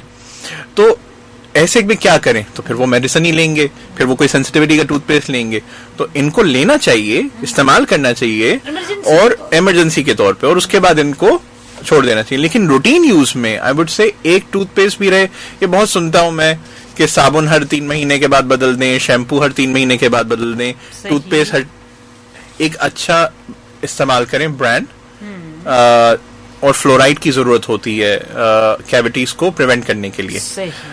डेयरी प्रोडक्ट्स का भी बहुत रोल है, खासतौर पे चीज का कैविटीज को रोकने में। इसमें हम अगर आगे मौका मिलता है तो हम बात करते हैं। फ्लोराइड कुदरती तौर पे पाकिस्तान में या हमारे एरियाज में, जैसे बलूचिस्तान है, सिंध है, कराची है, हम कराची में मौजूद हैं, तो यहाँ फ्लोराइड जमीन के पानी में अच्छी खासी मिकदार में मौजूद होता है। इसके अपने फायदे भी हैं और इसके नुकसानात भी हैं। कुछ ममालिक ऐसे हैं जहाँ पे फ्लोराइड पानी के अंदर मौजूद नहीं होता। अच्छा, फ्लोराइड हमारी खुराक में भी कुछ हद तक शामिल होता है। तो ये फ्लोराइड अहम होता है हड्डी और दांतों की स्ट्रक्चर को मजबूत करने में। लेकिन हमारे यहाँ अगर प्रेगनेंसी के दौरान जिन मुल्कों में फ्लोराइड ग्राउंड वाटर में, जमीनी पानी में ज्यादा होगा, अगर प्रेगनेंसी के दौरान माएँ पिएंगी तो ये फ्लोरोसिस का सबब कर सकती हैं। फ्लोरोसिस में हड्डियां जो हैं वो फ्लोराइड से भर जाती हैं और दांत भी इसमें मुतासर होते हैं, और जब दांत आते हैं तब पता चलता है कि इसको फ्लोरोसिस है। तो वाइट, येलो या ब्राउन स्पॉट्स दांतों पे नजर आते हैं। तो जिन लोगों के दांत आने के साथ ही खास तौर पे बलूचिस्तान में, सिंध में, खैरपुर में और इलाकों में वेल वाटर की वजह से अगर आने के साथ ही उनमें स्पॉट्स वाइट, येलो या ब्राउन नजर आए तो ये जान लें ये फ्लोरोसिस है। और फ्लोरोसिस असल में स्केलेटल होता है, हड्डियों का होता है, जो कि नजर दांतों से आता है। ऐसी जैसे कि जिगर की बीमारी जो है, जॉइंडस है या पीलिया है या हेपेटाइटिस है, तो उसके साथ नजर वो आंखों में आता है। या खून की कमी जो है या एनीमिया है, वो भी पेलने से नजर से आता है। तो उसी तरह दांतों में फ्लोरोसिस नजर आता है। ये ज्यादती, फ्लोराइड की ज्यादती की वजह से होता है। तो फ्लोराइड की ज्यादती नुकसानदेह हो सकते हैं। टूथपेस्ट में ऐसा होता है कि आपने उसको इस्तेमाल करना है और कुली कर देनी है, आपने उसको खाना नहीं है, आपने उसको निगलना नहीं है। तो उसमें अगर ज्यादा मिकदार भी हो तो वो नुकसानदेह नहीं है, मां सिवाय छोटे बच्चों के जिनको स्पिट करने की या थूकने की सलाहियत नहीं बनी हुई। और दूसरा ये होता है ना कि टूथपेस्ट, वो बच्चों वाला टूथपेस्ट मीठा भी बहुत होता है, तो वो इंटेंशनली भी ले रहे होते हैं। बच्चों बबल गम फ्लेवर होता है तो वो एंजॉय कर रहे होते हैं इसको, तो ले लेते हैं। दुनिया भर में फ्लोराइड की एक खास मिकदार जरूरी होती है ना, सही, जिसको हम कहते हैं 0.5 to 1.5 ppm पार्ट्स पर मिलियन, जो पानी के अंदर मिलाया जाता है। हमारे पानी में ऑलरेडी मौजूद है। जैसे दुनिया में अक्सर मुल्कों में 1450 ppm टूथपेस्ट में मिलाया जाता है। पाकिस्तान में जो मिलने वाले टूथपेस्ट हैं उनमें 850 ppm मिलाया जाता है फ्लोराइड। कम कर दिया। उसका सबब ये कि हमारे पानी में ऑलरेडी है। हमारा टरेन ऐसा है, हमारा मैदानी और जमीनी इलाका ऐसा है, पहाड़ी इलाका ऐसा है कि हमारे यहाँ फ्लोराइड मौजूद है। लेकिन हर इलाका ऐसा नहीं है। मलेशिया ऐसा नहीं होगा, हाँ जी, इंडोनेशिया ऐसा नहीं होगा, वो और किस्म के टेम्परेट एनवायरमेंट से। लोग बाहर से टूथपेस्ट मंगवाते हैं ना बड़े शौक से, उनके लिए बड़ी अलार्मिंग है ये बात कि आपको ज्यादा फ्लोराइड वाला टूथपेस्ट भी मिल रहा होता है, आप अगर जी, यूज करें, जी, तो जी। ऑफ कोर्स कि उससे कोई फर्क नहीं पड़ता। हाँ, ऐसा फर्क नहीं पड़ता। इनफैक्ट कुछ टूथपेस्ट हमारे यहाँ आसानी से मुयस्सर नहीं है। दुनिया में कुछ टूथपेस्ट ऐसे आते हैं जो 2000, 5000, 7000 पीपीएम पे भी होते हैं, अच्छा। और ये कैविटीज को रोकने में करामत साबित होते हैं।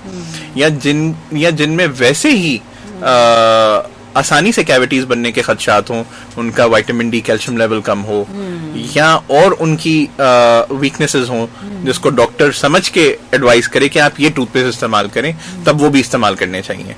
सो इट्स अ ब्रॉड थिंग। हम किसी के लिए जनरलाइज नहीं कर सकते। हर किसी के लिए बहुत अहम ये कि उसकी सही तशखीस हो, उसका सही मसला समझा जाए, उसकी सही आगाही की जाए, उससे मुताल्लिक उसको हल दें। हम यहाँ पे रहनुमाई इस हवाले से कर रहे हैं कि लोगों को ये सब बातों का इदराक हो, समझ बूझ पैदा हो, ताकि वो इससे मुताल्लिक सवाल कर सकें अपने डेंटिस्ट से, और वो अपने लिए इससे एक्शन ले सकें। हम यहाँ इलाज नहीं कर सकते, बिल्कुल बिल्कुल, वो तो ये और है कि हम बहुत सारी चीजें जनरलाइज नहीं कर सकते। जो जनरल हैं वो हैं ब्रशिंग करना, फ्लॉसिंग करना, टूथपेस्ट करना। होता ये है ना कि जब हम ग्रोसरी लेने जाते हैं मॉल में या सुपर स्टोर पे, तो हम ये देखते हैं कि भाई वहाँ जैसे मुंह धोने की चीजें, फिर दांत धोने की चीजें, फिर दांत ब्रश की चीजें, फिर बाल धोने की चीजें, ये लाइन से लगी। जी जी जी। अब उसमें सिलेक्शन ये होता है कि ज़ाहिर एक जनरल पब्लिक है, एक एवरेज, तो वो तो उठाएगा कोई भी टूथपेस्ट और ले लेगा जी। तो कम से कम आप ब्रांड जरूर देखें, उसमें थोड़ा बहुत अगर आप पढ़े लिखे हैं तो जरूर चेक करें कि क्या चीजें हैं, और प्लस ये कि एक स्टैंडर्ड कंपनी जिसको जो आपको नजर आ रही हो। और आजकल ये बहुत आसान है, कोई मुश्किल नहीं है, सबके पास एंड्रॉइड होते हैं, सब जो है अपने फोन से चेक कर सकते हैं, तो ये भी बहुत आसान काम है। यहाँ अब टाइम तो बहुत कम रह गया, मैं तो 3 सॉन्ग तो मेरे पास प्ले करने के लिए रखे थे, लेकिन डॉक्टर साहब इतनी मजेदार बातें होती है और इतनी इन्फॉर्मेटिव है आपकी बातें कि आपके सवालात भी बहुत वेल रिसर्च्ड हैं। और मैं आपको ये बात बताऊं कि मैंने कई दफ़ा टेलीविज़न पे भी और कई जगहों पे इंटरव्यूज़ दिए हैं या मुझे जाना पड़ा, लेकिन आई एम इम्प्रेस्ड कि कुछ सवालों में तो मुझे भी ऐसे लगा कि हाँ यार। Thank you so much, thank you. मेरी कोशिश होती है कि यहाँ अपने प्लेटफॉर्म से, इस चैनल के प्लेटफॉर्म से अपने सुनने वालों के लिए बेहतर से बेहतर मालूमात हम प्रोवाइड करें, लेटेस्ट से लेटेस्ट बताएं, ताकि हमारी जो कहते हैं ना, हम अपने नेटिजन्स को जो है बेस्ट से बेस्ट सर्विस देना चाहते हैं। हेल्दी सिटीजन्स होंगे तो हेल्दी मुल्क होगा, हेल्दी पाकिस्तान होगा। सब पाकिस्तान बनाने के लिए हमारा हेल्दी होना भी तो बहुत जरूरी है, और उसी हेल्थ के लिए स्माइल हमारी नहीं, ये बहुत अच्छा काम है और ये अपनी जगह एक सदका है। ये इंफॉर्मेशन जितने लोगों तक जा रही है, ये बहुत बड़ा काम है। अल्लाह ताला से हमें और आपको दोनों को इसका अजर दे और कबूल करे, और हमारे हाथ से शायद अगर किसी एक के भी दिल में ये बात उतर जाती है तो मेरा ख्याल है हमारा टारगेट अचीव हो जाता है। और यकीनन एक तो नहीं होंगे, हजारों लोग ऐसे होंगे जो इससे सबक हासिल करेंगे। ज्यादा से ज्यादा फोकस मेरा यही होता है कि जो नौजवान लड़के हमारे पान गुटके छालिया में, या जो हमारी मेड्स या ओल्ड एज लेडीज जो पान गुटका छालिया तंबाकू की तरफ चली गई हैं, खुदारा वापस आ जाए। ये आपकी जेबों पे भी बर्डन है और आपके लिए बहुत बड़ा नुकसान है। अब जैसे पिछले दिनों की एक छोटी सी बात शेयर करूं कि एक मेड मेरे पास थी और उसको मैंने कुछ दांत का मसला था तो मैंने उसे भेजा, तो उसने कहा डॉक्टर साहब ये बहुत महंगे हैं, मैं नहीं करा सकती। तो फिर मैंने इमीडिएटली इनसे पूछा, मैंने कहा बात सुनो, ये जो तुम खाती हो पान खा लिया, इस पे कितना खर्च करती हो? तो पता चला रोज की 400 रुपए, तो रोज के 400 रुपए उसके लिए निकलेंगे। जी जी। लेकिन टेस्ट के लिए या डॉक्टर के पास जाने जी जी, यही सोचे ना कि ये कितना बड़ा अलमिया है कि बहुत सारे लोग पान गुटखा छानिया खाने में हजारों रुपए महीने के खर्च कर रहे होते हैं, और अगर आप इसको मैप करें तो कुछ नहीं 7, 8, 10, 12 हजार रुपए। बिल्कुल। और उनसे ये पूछो कि भाई तुम अपने बच्चे को पढ़ा रहे हो, तो उनके पास जवाब नहीं होगा। और इसको स्कूल क्यों नहीं भेज रहे हो, तो उसके पास जवाब नहीं होगा। और ये वो लोग हैं जिनकी तनख्वाहें बेहद कम है, अक्सर व बेशतर, और वो इसके इस्तेमाल के बायस कैंसर में मुब्तला हो जाते हैं। और कैंसर का इलाज भी सस्ता नहीं है। और जो वो अगर कैंसर में अगर तशखीस कुछ भी देर से हुई है और मुंह का कुछ हिस्सा काटना पड़ जाता है, कभी जुबान का कुछ हिस्सा, गाल, गर्दन तक, हेड एंड नेक, इसमें सर्जरी होती है, और उसके बाद आप इतने बेहतर और अच्छे कई बार नहीं लग रहे होते। अगर आपका चेहरे का हिस्सा काट दिया जाए, गाल रिमूव कर दिया जाए और उसमें स्टिचेस हों, तो कई सारे लोग आपको एम्प्लॉय भी नहीं रखना चाहते क्योंकि आप प्रेजेंटेबल नहीं लगेंगे। और कुछ और ऐसी सूरत हाल में आप जो थोड़ी बहुत नौकरी करते थे उससे भी जाते थे। तो you have to be careful. मैं हमेशा ये कहता हूँ, अगर अपने लिए नहीं सोचते हैं ना तो अपनी फैमिलीज के लिए सोचें और सिंसियरली सोचें। ये सिगरेट पान छालिया पे 8, 10, 15 हज़ार रुपए खर्च करने से बेहतर है कि आप अपने बच्चों की पढ़ाई के ऊपर खर्च करें। और कई बार मैं लोगों से बात करता हूँ तो वो कहते हैं सर इसके बगैर काम नहीं होता हमसे। एक बड़ा इशू है। So this is where we need psychological counselling, this is where we need mental help. हमें इन लोगों को एक्सेस देना है। हमारी हुकूमत को बहुत अच्छा काम करे। हम गरीब मुल्क हैं, हमारे यहाँ करप्शन बहुत ज़्यादा है, हमारे और बहुत सारे मसाइल हैं, लेकिन हम फिर भी इनके बावजूद भी इन हालात में भी, इस सूबे में भी, इस शहर में भी हम बहुत अच्छे अच्छे काम होते हुए देख रहे हैं। वो और हम SIUT की बात करें, हम डॉ यूनिवर्सिटी की बात करें, हम कई और इदारों की बात करें, गवर्नमेंट की, जहाँ तक, क्योंकि बहुत अच्छे लोग भी हैं, जहाँ बुरे लोग हैं अच्छे लोग भी हैं। तो हमें इस तरफ भी सोचना है कि हम अपने सिटीजन्स को रहनुमाई फराहम करें, उनको साइकोलॉजिकल और मेंटल हेल्प फराहम करें, और इस चीज को बहुत अहमियत के साथ कोशिश करें कि ये जो टैबू जुड़ा हुआ है ना कि साइकोलॉजिकल हेल्प या साइकाइट्रिक हेल्प, आप देखिए बहुत सारी चीजें दुरुस्त हो जाएंगी, लोग मोटिवेट होना शुरू हो जाएंगे, सही डायरेक्शन में इन्वेस्ट करना शुरू कर देंगे। आपको जो मसाइल, खवातीन की मारपीट के मसाइल सुनने को मिलते हैं वो खत्म होना शुरू हो जाएंगे।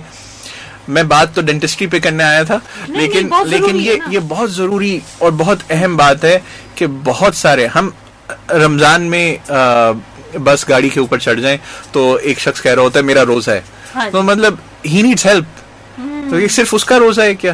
नहीं, पूरी कौम का होता है। तो we have to realise everything.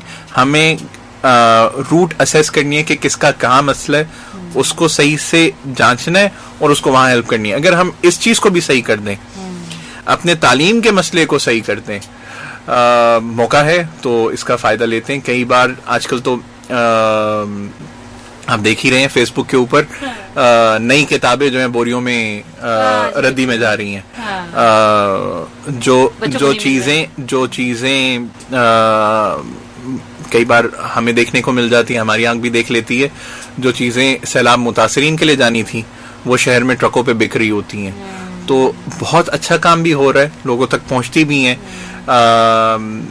Leakages होते हैं, इनको और अच्छे से मॉनिटर करने की जरूरत है।